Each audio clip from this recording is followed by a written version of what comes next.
Warning, just a quick heads up. This podcast deals with themes of violence, suicide, self-harm, sexual abuse, and animal cruelty. Listener discretion is advised.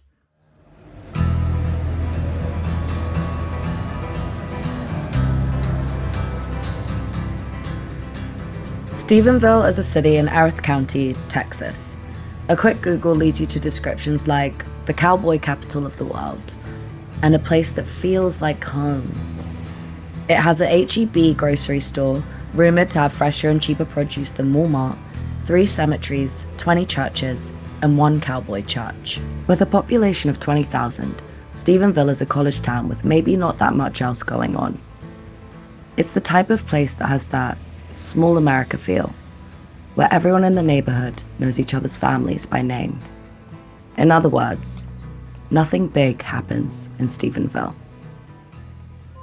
Until one day, Detective Jeremy Lanier got over 40 cyber tips of child pornography sent to his office. The way this investigation started would be very similar to most child pornography cases that I have worked. Typically how those go now in the age of the internet, a lot of that is exchanged through some form of social media platform where they have an ability to do peer-to-peer conversation. Common would be things like Telegram, Kik, Twitter. This one was actually the first one I had seen with Discord. I was familiar with Discord. I have children. Again, I've worked other cases, but specifically this one, they use Discord. As it was designed, was for a younger crowd. They can live stream games and communicate, but you also have the ability to have a private room that's moderated by whoever hosts it. So we received a cyber tip, followed by multiple other cyber tips. And that's really how we got involved with Mr. Cadenhead. On June 15th, 2021, Officer Lanier at Stephenville PD received his first set of cyber tips from an officer with the Dallas PD Child Exploitation Unit. The cyber tip indicated the sending individual had an IP address registered to Northland Cable and usernames of Felix, #923, or Brad. The cyber tips were all associated with a local IP address, linked with a person called Bradley Cadenhead. I have never worked one of these where somebody was reported as many times as Mr. Cadenhead.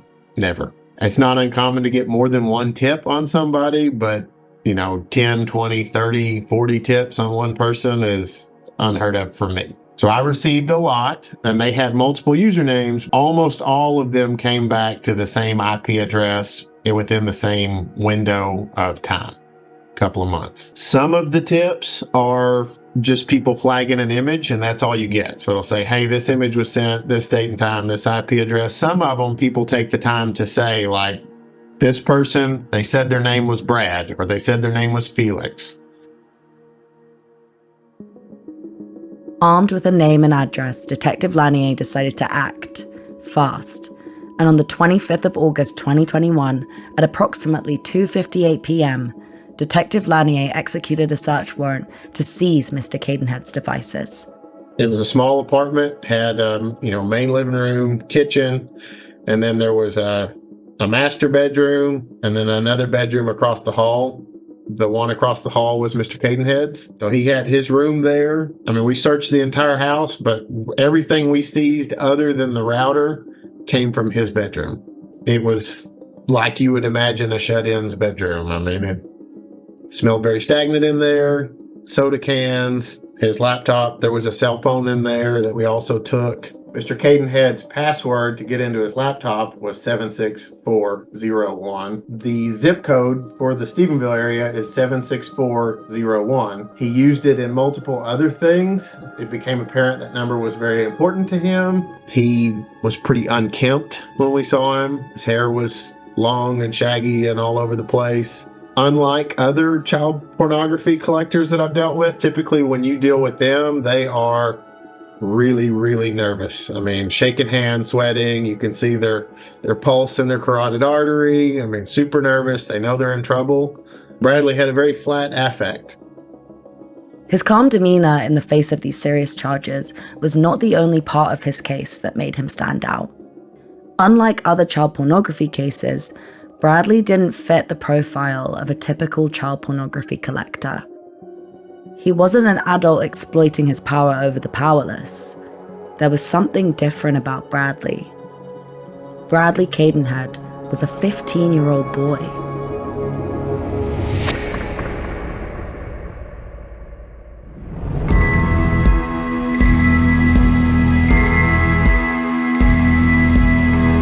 I'm Sabrina Jones, and from Alamo Pictures, this is Inside 764, the story of the most dangerous cult that you've never heard of that is targeting kids and is run by kids.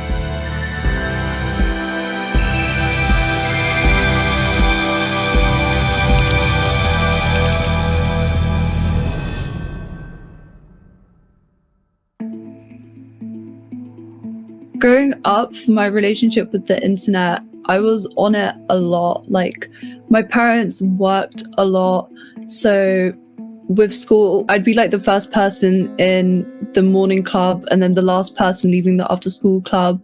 So I spent a lot of time alone. This is Blair. We met online a few months ago through Instagram. She was 18 when we met and she had just graduated school.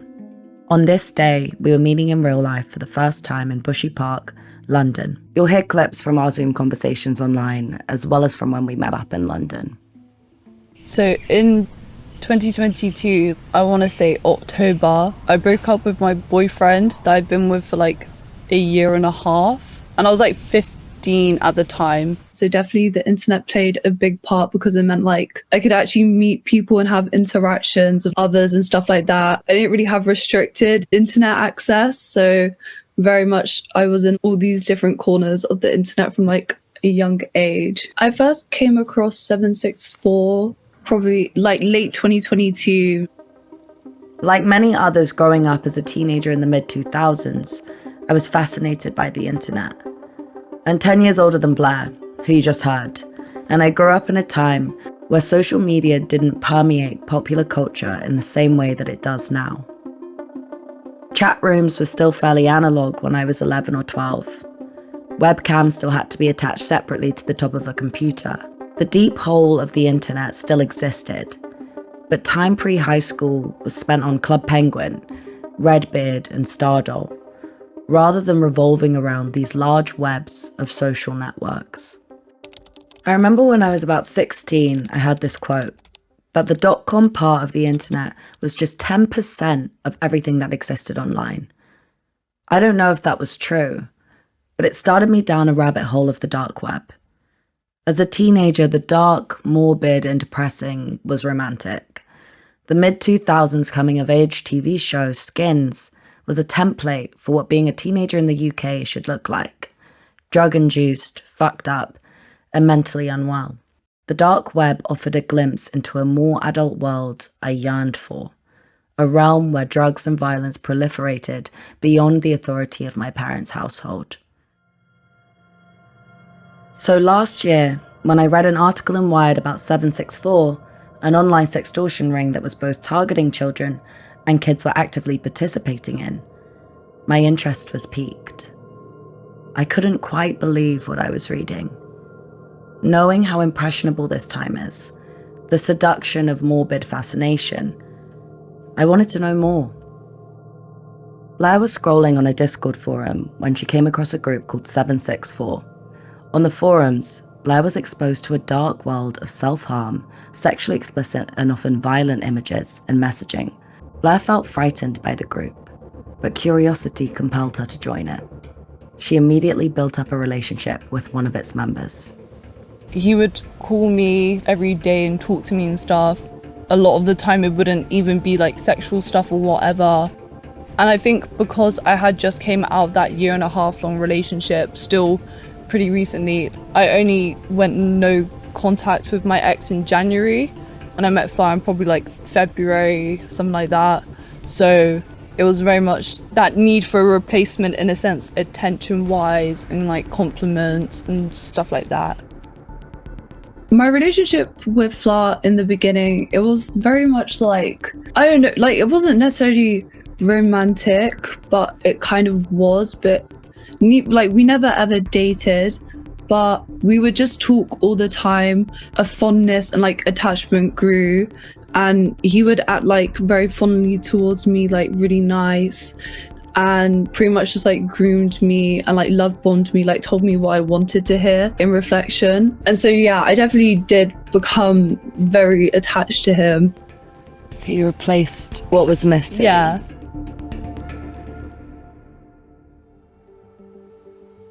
It was very much after one mistake, everything then like turned.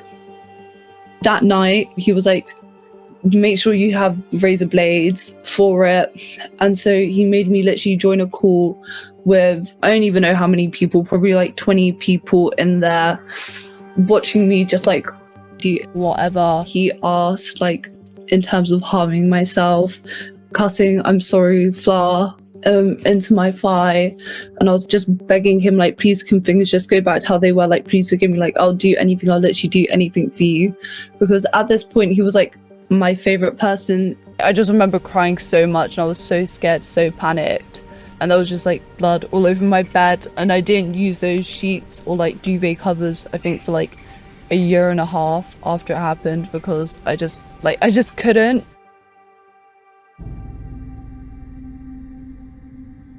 In America and across the world, kids are being groomed and extorted through the most inconspicuous corners of the internet, including kids' games like Roblox and Minecraft.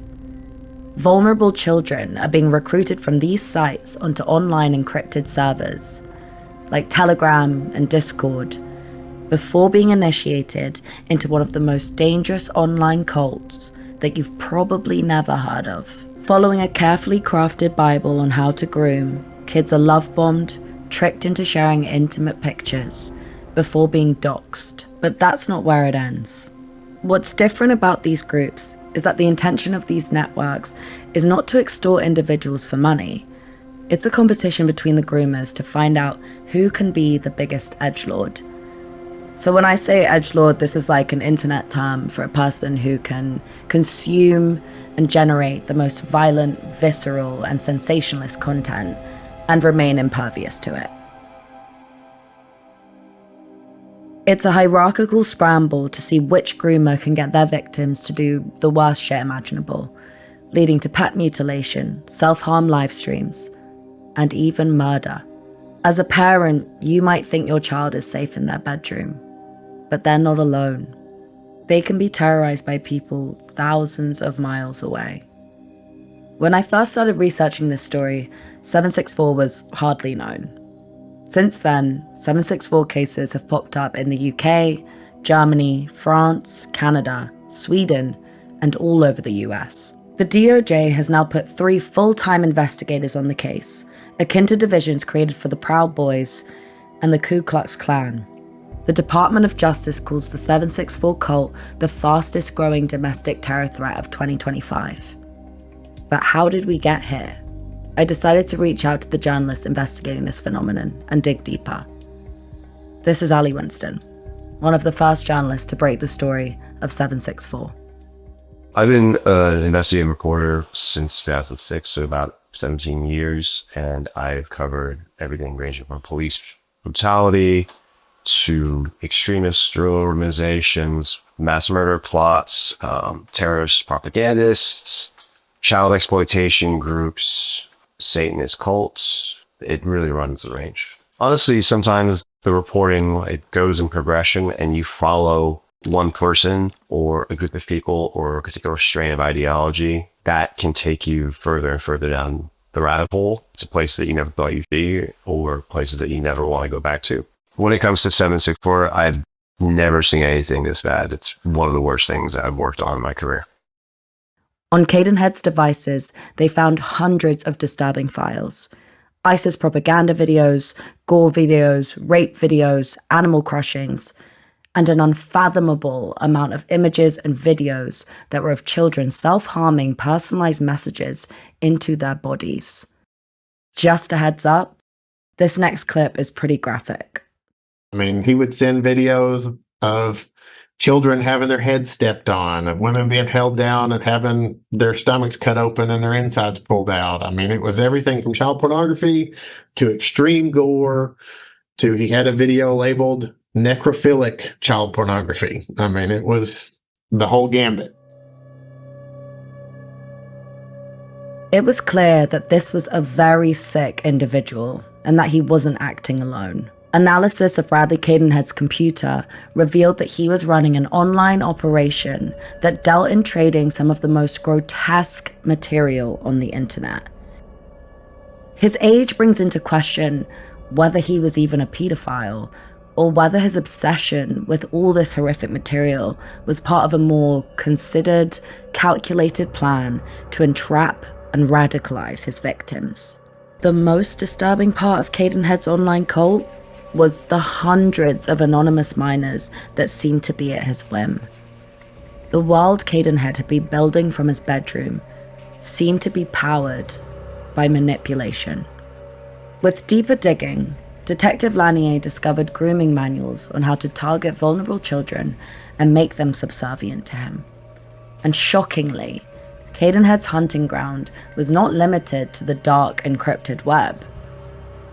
There were also indications that he was spending his time on, and his other group members were spending their time not just in Discord, but in games that are played by younger children. So Roblox, Minecraft, stuff like that, where, they would communicate with and encourage them to come back to a Discord room where they could talk. And they were getting these kids to do all kinds of things, from recording statements to send to them, to showing themselves unclothed, to writing usernames on them, to actually carving it into their body.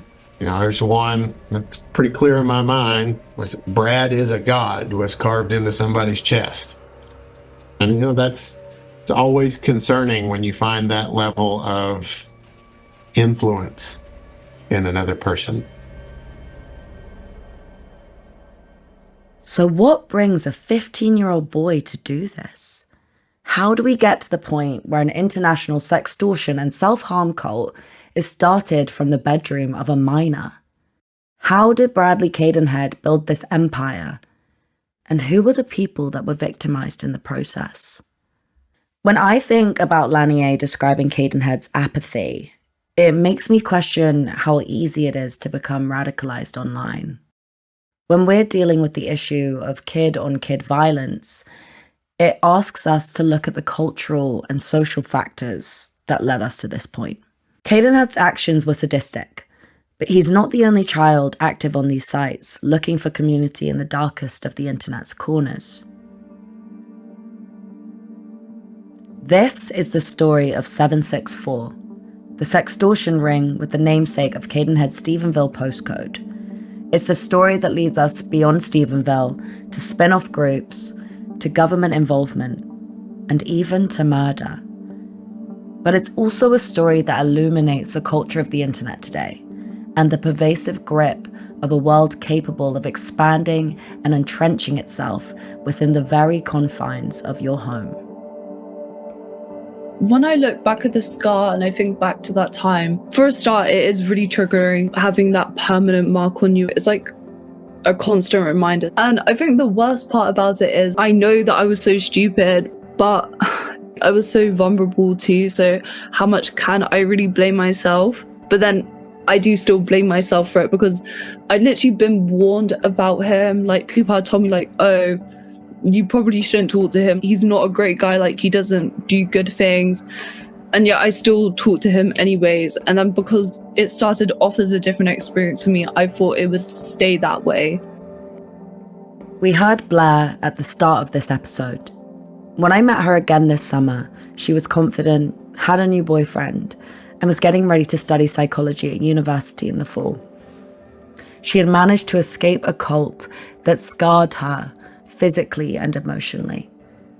But 764 didn't end with Bradley's arrest, or with just one victim.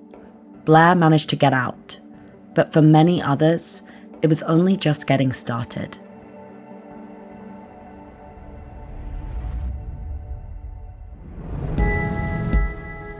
Next episode, we explore where 764 began and how Bradley Cadenhead came to be, tracing back the origins of this cult to other dark chat rooms in this universe. Inside 764 is an ongoing investigation. If you have information on 764 or have experienced their harm, we'd love to hear from you. Reach out to us at contact@inside764.com, and please don't forget to like and subscribe. It will really help us to keep this podcast going. Inside 764 is written, produced, and presented by me, Sabrina Jones, and co-produced by Spencer Johnston. Series editor is Glenn Barden. Music and sound design by Ian Chambers. Picture editing by Andrei Pavlov. Additional reporting from Wired, in connection with the Wired article by Ali Winston entitled, "There are Dark Corners of the Internet. Then there's 764. Executive producer is Sebastian Sauerborn. Inside 764 is an Alamo Pictures production for Soho Podcasts, in conjunction with Wired Studios.